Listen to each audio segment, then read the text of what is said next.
to my channel. So I'm doing a video, this is part 2 basically, on the other 2 books that I'm going to do a review on in this video. The last video I did 2 books and talked about why I've been gone a little bit, and I did it on the vampire series books that I'm in. So I have my book log because it's helping me, because as a refresher, because I'm reading like 6 books currently, like 5 on my phone and 1 physical one, and just a lot going on in my brain. So I'm having this to help refresh my memory, because even though I've been gone, I've been reading like a lot. I read a lot. Okay, so this next one is about it's called Into the Fire by Jeaniene, and it's the last Vlad book. And I gave it 5 stars for the male character, the female character, and the overall book. So Vlad is the male, Layla is the female. The overall book is so good. And I gave it 4 spicy. It's pretty spicy, super good. Okay. So a lot happened in this book. So I might just try to read what it is and maybe explain some things as I'm reading, just to remember, because there was a lot. So in the last book, Vlad found out he can melt metals now. And in this book, Layla learns that she's a true witch through her genetics. So that's demonic power, it's legacy power. And she still has the electric psychic power. That's why she has that power. She's a true witch. Okay. So I'll just read. So Vlad is desperate to find a way to break Layla and Mercia's connection. That's his like nephew / stepson from a very long time ago. And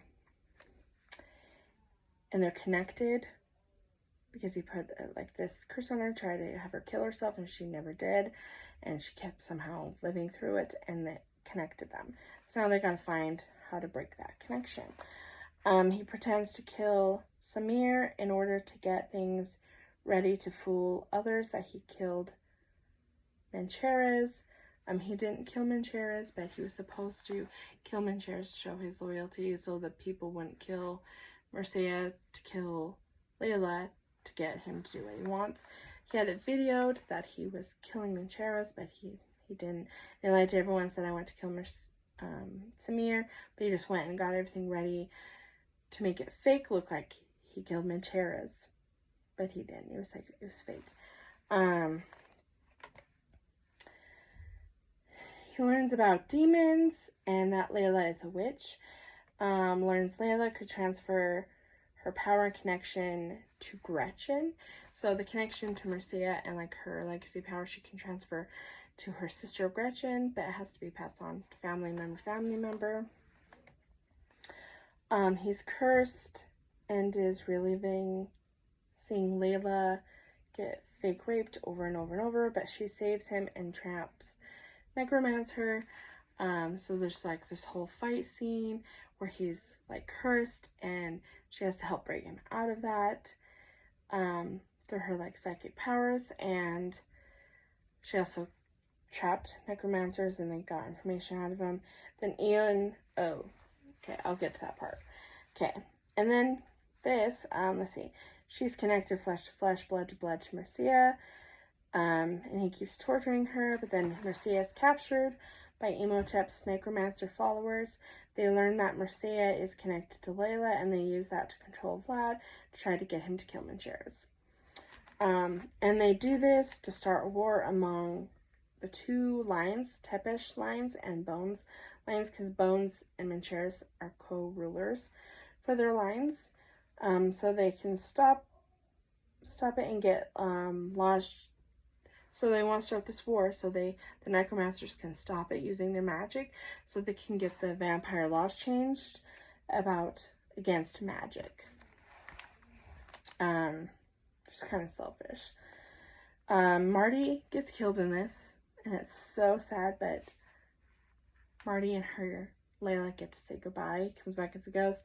They say goodbye, and then he moves on. Gretchen's turned into a vampire.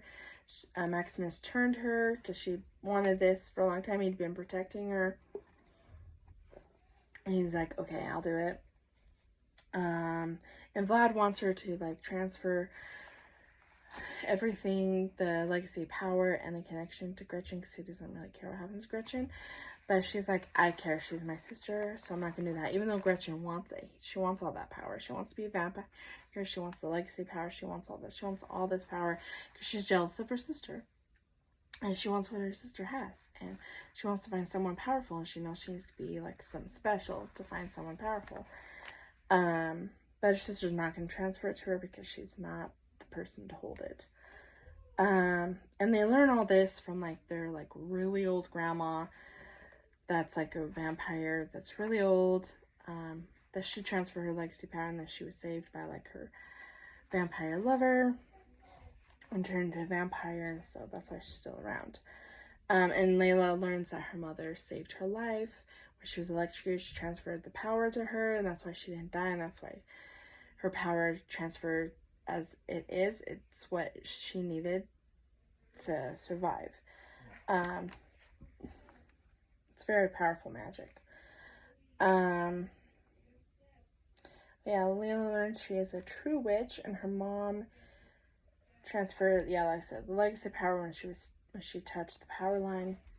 And then when Mencheres was killed, Ian hadn't been told of the plan, and he thought it was real, and he cut off a tattoo and summoned a demon that's been looking for him for a very long time. And he sells his soul to the demon to save Mencheres, but then finds out that wasn't Mencheres from the demon, but his soul is still sold. And he's going to collect in 2 years. Okay.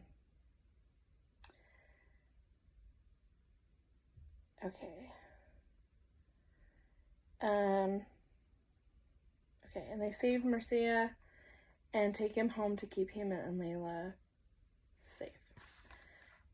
And to restore, like, their relationship and everything. So that's what happens. There's a lot that happened, and it ended in a way that Layla was very concerned about. And she felt terrible. Like, Ian, she earned Ian's respect very much, and she respected him too, and was like, you just did this drop of a hat, you must really love him. And he was like father to him, and so she felt bad, and so they asked Veritas to come help them in the end of this book to help fight to save Mercia, to free him. And that's when Marty died and everything, when they're fighting the necromancers. And she's very powerful. And Layla basically tells her, because she finds out Veritas smells her and is like, you smell like this demon I'm looking for. And I think his name's Damon. And she was like, oh, well, and because she's a true witch, this demon came for his time for everyone but Ian, and it didn't work on her because she's a true witch. But it did on everyone else, so they had no idea this all happened. And so Layla told Veritas what happened and said, well, not exactly what happened, but said, if you're looking for Damon, have Ian help you. You both can help each other, and he might be able to lead you to him. And that's important because that leads into the next book. So then that's where that book ends. They save Mercia. He's going to fix his relationship with his stepson because they find he's at fault for kind of damaging him. And he's still connected to Layla, and she's not going to transfer her magic to Gretchen because that would be a dangerous thing. Gretchen's not ready for that kind of power. And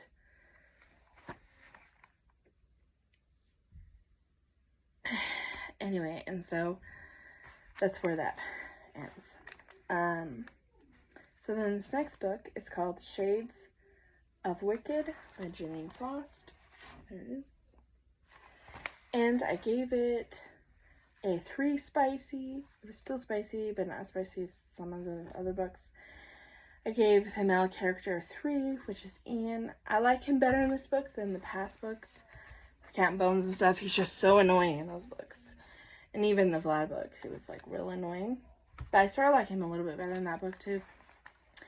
The female, I gave her 4. Veritas, I really like her. And the overall book, I gave 4. So it was a very good book. Very good book. And your opinions of Ian changed. Okay. So what happened in this book? Veritas learned of Ian's selling his soul to Dagon from Layla and goes to partner up to kill Dagon for justice.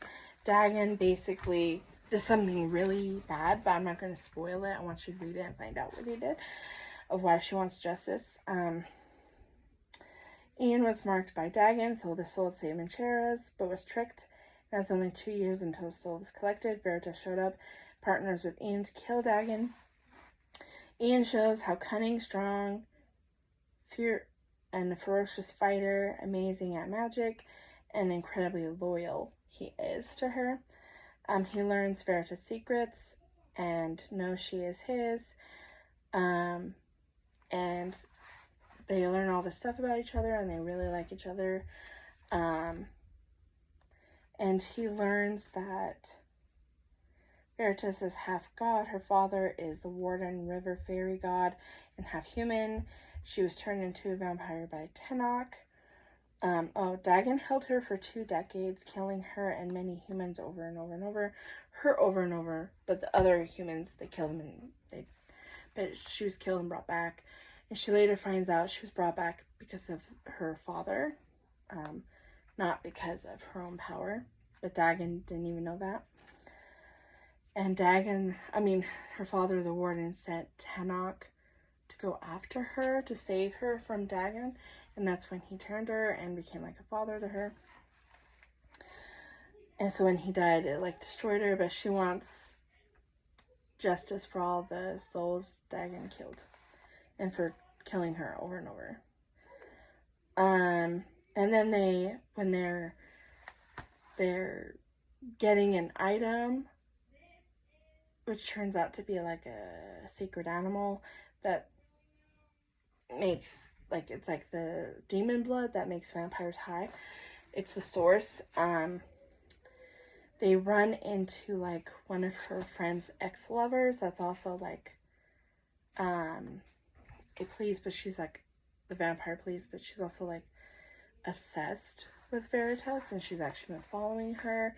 And they tell her like, oh yeah, no, we're married, he can be wherever, you know, I'm at, and so you can't like arrest him for interfering with the business. And she doesn't believe her, so she makes them fake, like, redo the marriage and they actually get like ceremony, and so they actually get married right then and there in front of her friend, even though she doesn't know that. She has them do it to prove that they're already married, but now they really are. But they have to do it to save their lives. They get married, they learn about each other's secrets, and get strong, deep feelings for each other. After Ian dies to protect her, she goes to Warden with Dagon and tells him all he's done, and Warden returns souls, including Ian's, to their bodies and takes Dagon. She lets him go when she's told he will lose all memory of her. So they fight Dagon and like all his demon followers and stuff, and he's basically threatening Ian's life for her to sell her soul to him or whatever to get what he wants, because she's more powerful than Ian, and she knows that deep down he's probably gonna go back on his word and still kill Ian and take his soul. But then Ian, to protect her, kills himself, and so he takes his soul, and she's so infuriated by this because they've also had relations and they're like falling for each other. She goes to her father, Warden, and tells him that he's throwing all these souls, he's not supposed to be doing that. And she begs him, like, I've never asked you for anything. I want you to restore Ian. And so by doing that, he has to release all the souls that are trapped in him. And he tells her, like, a lot of these are bad souls. Like, you need to hunt them down and kill them because they're bad. They're really bad.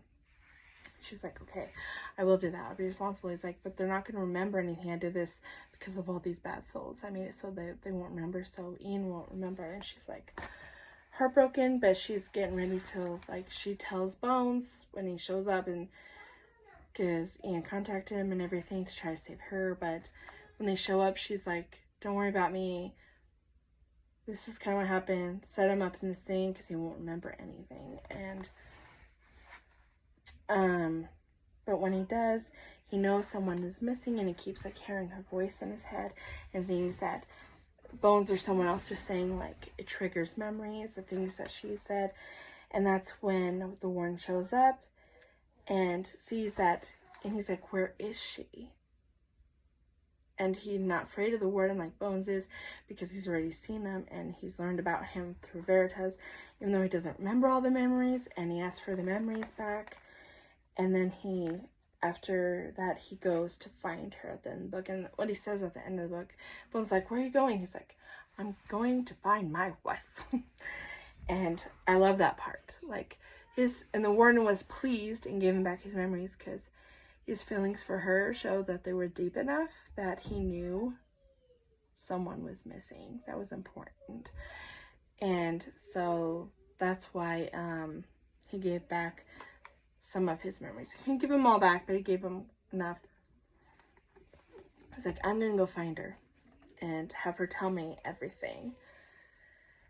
But I know I have deep feelings for her, and she's my wife, and I'm going to go get her. Like, I mean, that's what the last thing he said. Where are you going? I'm going to find my wife. And for Ian to say that, that's like a huge thing. So I'm like super excited. I like squealed a lot over that. Super romantic. There's a lot of spicy scenes that happened in here. I'm not going to tell you everything that happened, but it was super good. So I highly recommend it. That even though Ian's a very annoying character in most of the books, the more you find out about him, the more you like him and sympathize with him and understand him. And I love Veritas. She's powerful. She's amazing. She's so cool. And there's a lot I didn't tell you about her that you find out. That's really cool. So, and then there's 2 more books about Ian and Veritas that I'm excited to read. And then there's an ebook, a novella that I'm going to get through an ebook to read. And then there's 2 more books that are the first 2 books actually, but they're from Bones' point of view, that I'm going to read as well. So anyway, I hope you liked this video. Hit like, subscribe, ring the bell, and I hope you read these books. They're so good. If you love paranormal romance, you're gonna love these vampire books. They're so good. I also have a lot of paranormal romance on werewolf books. I haven't done any videos on them yet.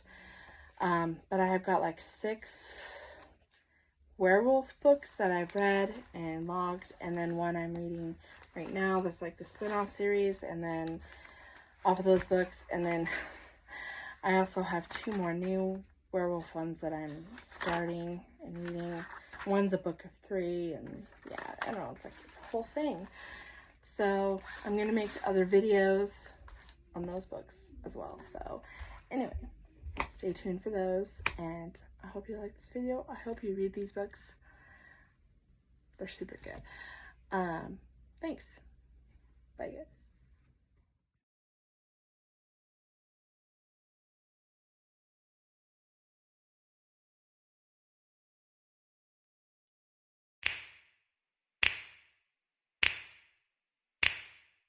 You